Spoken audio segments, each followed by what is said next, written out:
Akkam jirtu nagaadha. Mee anis yaada natti dhaga'amu haasawuun barbaada. Bineensu akka tasaatti yoo du'e garaa nama nyaata. Ilma namaa dhiisi.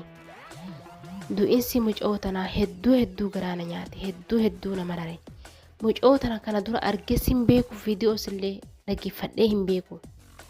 Garuu immoo haalli isiin itti duute harka hiriyyaa isheetiin lubbuun isii addunyaa kanarraa boqatte hedduu nama gaddisiisa. Rabbiin hiriyyaa gantuu hiriyyaa asoo asiin si wajjin nyaattu si nyaattu rabbiin sirraa haa qabu. Yeroo ammaa hiriyyaan hin barbaachisu. Tasuma never.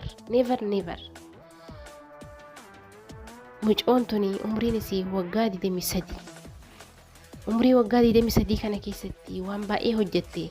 Akkasumas haadha qabeenyaa, akkasumas immoo miidhagina qaama isiitiin, miidhagina dhaabbannaa isiitiin, miidhagina fuula isiitiin addunyaan hedduun isii beekti. Lammiin isii hundi isii beekti. Lammiin biyya birallee isii beekti.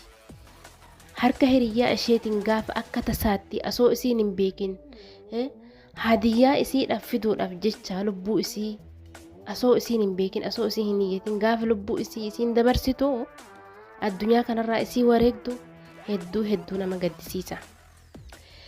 Intalan suni gaafa intala tanarratti shira xaxuudhaaf qopheeffatte yookiin immoo itti qophoofte gaafa isii wajjin mana hoteelaa deemanii mana daansii viidiyoo garagaraa waraabuu turte.